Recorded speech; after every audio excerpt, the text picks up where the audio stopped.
투자는 건강하게, 마음 편하게, 오래. 안녕하세요. 케빈 베스만 허저공입니다. 오늘 촬영일자 5월 6일 화요일입니다. 오늘은 글로벌 텍스프리에 관련된 말씀을 드려보려고 합니다. 최근에 주가 흐름이 굉장히 좋습니다. 올해 연초부터였던 걸로 기억하는데 연초부터 여러 가지 이유들 그리고 여러 가지 수급과 모멘텀으로 인해서 주가가 굉장히 긍정적인 모습을 보여주고 있습니다.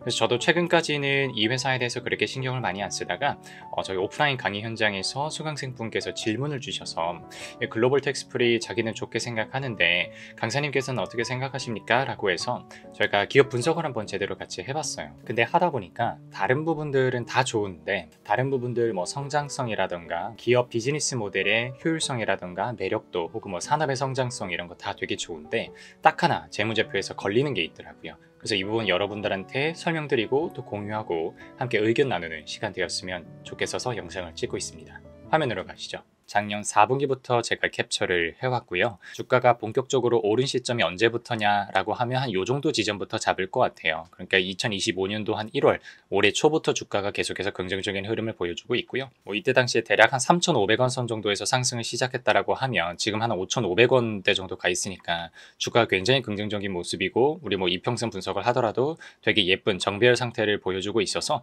상당히 긍정적인 상황에 놓여 있는 그런 기업이라고 보시면 되겠습니다. 그렇다면 먼저 이거부터 좀 짚고 넘어갈게요. 도대체 지금 글로벌 텍스프리가 왜 이렇게 주가 흐름이 좋느냐라고 하면은 저는 크게 비슷하게 연결되어 있기는 하지만 두 가지 정도 맥락을 짚을 것 같아요. 첫 번째로는 이제 최근에 이건 한 2주 전 정도서부터 나왔던 얘기인 것 같은데 중국의 한한령이 본격적으로 해제가 될 거다라고는 그런 예측들이 들어오고 있어요. 사실 한한령 해제와 관련해서는 제가 올해 초에도 영상을 통해서도 말씀드린 바가 있고 우리 오프라인 현장에서는 제가 조금 더 적극적으로 말씀을 드렸었는데 중국이 소비 부양을 하기 위해서 한한령 해제를 굉장히 적극적으로 검토할 것 같다. 한국으로부터의 물건이 들어와서 내수 소비를 부양하는 그런 정책을 많이 고민할 것 같다라고 말씀을 드렸는데 그로부터 사실은 제가 조금 너무 일찍 짚었었던 모양이에요. 그때 당장은 그렇게 주가들이 한한령 해제 관련된 주식들의 주가가 그렇게 막 긍정적으로 움직이는 않았었는데 한 두 달 정도 흐르고 나니까 이제서야 좀 반응을 하는 것 같아요. 언제나 저는 너무 아이디어를 먼저 캐치를 하는 바람에 좀 문제인 것 같은데 어찌됐든 한한령이 해제가 된다라는 게 조금 가시화가 되면서 중국 쪽으로 수출을 할 수 있는 엔터라든지 중국 쪽 소비라든지 아니면 중국 쪽 미디어 이런 쪽들이 최근에 많이 오르고 있죠. 게임도 마찬가지고요. 근데 글로벌 텍스프리도 이제 아실 만한 분들은 아시겠지만 이제 외국인 대상으로 외국인 관광객들 대상으로 소비 환급, 부가세 환급 이런 것들을 하기 때문에 중국이 한한령을 해제하고 또 소비를 부양시키게 되고 양국 간의 교류가 활발하게 되면 자연스럽게 외국인들이 소비하는 금액이 커질 거고 그에 따라서 이 회사 글로벌 텍스프리의 매출도 증가할 것이라고 하는 기대를 우리가 충분히 예상을 해볼 수가 있습니다.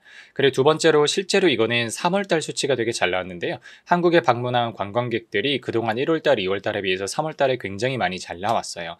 근데 이게 저는 되게 유의미하다라고 봤던 게 계속해서 미국 쪽에서 관세 관련된 노이즈들이 발생을 하고 있었고 그러다 보니까 글로벌 무역이라든가 글로벌 교류 이런 것들이 조금 위축될 만한 상황이라고 생각을 했었는데 한국을 방문한 관광객들, 외국인 관광객들이 이렇게 많아졌다라고 하는 소식이 그래도 한국에 좀 소비가 살아나려고 하는 건가? 아니면 사람들이 좀 아시아 쪽으로 몰려오려고 하는 건가? 이런 생각들을 하게 되는 지점이었어요. 그래서 이런 부분들이 종합적으로 반영이 돼서 글로벌 텍스프리 주가가 되게 좋다 이렇게 봐주시면 될 것 같고 그래서 실적도 한번 봤어요. 실적도 보니까 실적 되게 좋습니다. 매출액이 2021년도부터 해서 380억 하는 회사가 420억, 820억, 1300억까지 급격하게 올라갔고요. 21년도, 22년도 때는 아무래도 국경이 좀 닫혀 있었으니까 회사가 많이 어려웠겠죠. 근데 그 이후에 적자를 회복하고 급격하게 흑자 그리고 200억 영업이익으로 돌아서고 순이익도 23년도 이후에 거의 처음으로 흑자를 달성하는 그런 실적에 있어서는 굉장히 빠르게 성장하고 회복해주는 그런 모습을 보여주고 있습니다. 근데 이제 문제는 조금 더 깊게 들어가서 재무상태표 쪽을 보다 보니까 나왔어요. 제가 지금 왼쪽에 이 회사의 자산 내역들을 좀 가지고 왔거든요. 자, 제가 잠깐 시간을 들여볼 테니까 이 자산의 내역들 중에서 케빈 쌤이라고 하는 사람은 어떤 거를 문제라고 할까 하는 거를 좀 생각을 해보시면 좋을 것 같아요. 네, 찾아보셨다고 생각을 하고 저는 이 부분을 좀 짚고 싶어요. 자산 총계가 한 1,700억 정도 되는 회사잖아요. 그럼 여기서 딴 거 사실 이 회사가 뭐 유형자산이 필요하겠습니까? 무형자산이 필요하겠습니까? 그렇게 많이 필요 없어요. 어차피 시스템을 갖춰놓고 그냥 돌려가는 그런 회사이기 때문에. 현금성 자산을 한번 볼게요. 일단 여러분들이 이 회사가 가지고 있는 현금을 요 1번 현금 및 현금성 자산 요것만 보시면 절대 안 됩니다. 여러분들 이건 제가 강의 시간에도 되게 많이 언급드리는 거지만 여러분들이 갖고 계신 자산이 지갑에 있는 현금만으로 혹은 여러분의 예금 통장에 들어가 있는 현금만으로 결정이 되지는 않지 않습니까? 여러분들 뭐 적금도 드실 수도 있고 펀드 가입해 두신 분들도 계실 수 있고 지금 이렇게 여러분들 영상 보시는 것처럼 주식 투자하시는 분들도 많을 거예요. 그러다 보니까 여러분들이 현금화 가능한 자산이라고 하는 거는 여러분들의 계좌, 여러분들의 자산 안에서도 여러 가지로 흩뿌려져 있다는 거고 기업들도 마찬가지거든요. 그래서 여러분들이 이 기업이 캐시처럼 쓸 수 있는 자산이 이거밖에 없어요 라고 하면 굉장히 큰 오산이 됩니다. 그래서 조금 더 도움을 드려보면 현금의 현금성 자산 762억을 포함을 해서 여기 밑에 내려가시다 보면 뒤에가 금융상품으로 끝나거나 금융자산으로 끝나는 애들이 있을 겁니다. 그런 애들까지도 같이 더해 주셔야 기업이 진짜 유사시에 현금화할 수 있는 되게 그 현금화가 용이한 자산으로 여러분들이 파악해 보실 수가 있어요. 그래서 유동자산에 있는 당기손익 공정가치 측정 금융자산 이거 한 120억 정도 더해 보고요. 그리고 비유동 쪽에 들어가 있는 똑같이 당기손익 공정가치 측정 금융자산 이것도 한 156억, 157억 정도 더해 보면 요 정도가 되거든요. 그럼 이거 세 개를 합하면 제가 지금 얼추 합해보면 거의 한 1000억 정도 될까요? 예, 한 1000억 정도, 1000억이 조금 덜 되거나 하는 그런 정도 숫자가 될 것 같은데 자산 총계가 1700억인 회사가 현금화 용이한 자산이 1000억 정도가 된다라고 하면 이 현금을 굉장히 많이 가지고 있다는 그런 얘기입니다. 근데 여기서 조심하셔야 되는 게 특히 당기손익공정가치 측정 금융자산 같은 경우에는 물론 현금화가 되게 용이하기는 하겠지만 만에 하나 그게 어려운 경우들이 있을 수가 있어요. 그래서 이 회사가 들고 있는 금융자산 여기 지금 두 개 합해서 한 280억 정도 되겠죠. 이게 과연 어떤 용도로 들고 있는 거냐 진짜 예금 적금이냐 아니면 조금 다른 형태냐 하는 거를 더블 체크해 보실 필요가 있어요. 그래서 주석에 가서 찾아봤어요. 그랬더니 되게 재밌는 걸 제가 발견을 하게 됐습니다. 제 당기손익 공정가치 측정 금융자산 내역이고요. 유동과 비유동은 크게 신경 쓰지 않으셔도 돼요. 재밌는 이름들이 있죠. SM 엔터테인먼트, 이녹스 첨단 소재, 사조대림, 한화인더스트리얼 솔루션즈, 상장기업 투자를 하고 있습니다. 비유동 쪽으로 들어가더라도요. 여기 지금 지분증권이라고 해서 뭐 한 5가지 정도 들어와 있잖아요. 프랑스 쪽은 빼고 여기는 비상장 기업들 주식 가지고 있고요. 여기는 또 어떤 채무 상품이다 보니까 이런 투자 조합들에다가 돈을 빌려주고 투자하고 이런 것들이 될 것 같아요. 그러니까 이 회사가 진짜 캐시라고 보기보다는 아무래도 다른 쪽에 다른 회사 지분을 사는데 그게 상장이 됐든 비상장이 됐든 그 회사 지분을 사는데 자금을 좀 투입했다는 그런 분석을 우리가 해볼 수 있을 것 같아요. 그럼 이러한 자산들을 통해서 회사가 돈을 실제로 추가로 벌고 있느냐 이걸 좀 알아보셔야 되겠죠. 물론 제가 지금 말씀드리는 게 회사가 이렇게 금융자산을 가지고 있다고 해서 그게 괜찮다는 이야기는 아니에요. 사실은 저는 개인적으로 생각하는 건 회사가 자기 본업에 충실하기 위해서 자금을 재배치하면 좋겠지 이런 식으로 뭐 지분증권에 투자를 한다거나 채무상품에 투자를 한다거나 하는 목적으로 여유자금을 운용하는 것을 저는 그렇게 긍정적으로 평가를 하지는 않습니다. 근데 어쨌든 회사가 했다고 하니 적어도 그렇게 금융자산에 투자함으로써 뭔가 이득을 벌어들여야 되지 않겠습니까? 그래서 금융수익하고 금융비용 쪽에 가서 제가 살펴봤더니 평가이익하고 처분이익이 나와 있죠. 요거는 크게 신경 쓰실 필요는 없는데 처분이익이라고 하는 거는 말 그대로 매각을 함으로써 확정되는 이익이고요. 평가이익이라고 하는 거는 여러분들 증권계좌 들어가시면 플러스 마이너스가 나와 있잖아요. 여러분들이 팔지 않더라도 그게 평가이익이에요. 어떤 장부가치, 지분가치로가 변동함으로써 발생하는 이익을 계산해놨다라고 보시면 됩니다. 그럼 금융수익이라고 하는 건 이거 한 대충 10억이라고 치면 33억 정도가 났겠죠. 근데 여기 평가손실하고 처분손실 합쳐서 76억이 났습니다. 그렇게 치면 퉁쳐서 보면 대략 한 뭐 40억에서 50억 정도의 손실이 났다라는 이야기가 될 수가 있죠.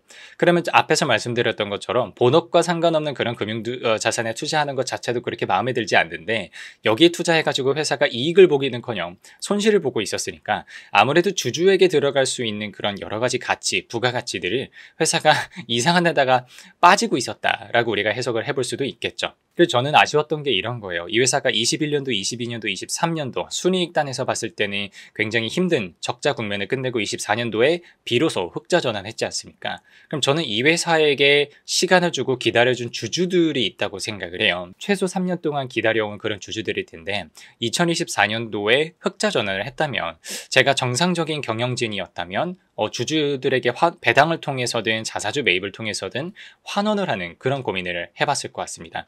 근데 환원을 하기보다는 주주 가치를 제고하기보다는 회사가 그 남는 자금으로 주식 투자를 했고, 근데 그 주식 투자를 하는 거에서 좀 손실을 보고 있다는 게 개인적으로 조금 안타까웠던 그런 지점이었습니다. 영상 정리드려 보겠습니다. 글로벌 텍스프리 여러분들이 산업적으로 그리고 비즈니스 모델적으로 수익 구조 차원에서 이렇게 다 분석을 해보시고 공부를 해보시면 되게 괜찮은 기업인 점에는 변함이 없어요. 되게 고성장, 앞으로도 고성장할 수 있는 기업이고, 그리고 어느 정도 규모의 경제도 달성할 수 있는 기업이다 보니까 이렇게 우리가 성장성만 놓고 분석을 해보게 되면 괜찮다 이렇게 생각해 볼 수도 있을 것 같아요. 근데 우리가 재무제표를 들어가서 여러분들 항상 보시는 손익계산서 말고 재무상태표 되게 중요하다고 제가 말씀을 드리잖아요. 재무상태표 쪽에 들어가 보니까 회사가 현금성 자산이 너무 많더라, 뭔가 안 쓰고 있고 다른 데 돌려놓은 금액도 좀 있었는데, 그게 하필이면 주식 투자, 지분증권 투자였고, 그쪽에서 평가 손실이 됐든 처분 손실이 됐든 그런 다양한 것들이 잡힘에 따라서 주주가치 제고보다는 조금 안에서 그것도 손실로 약간은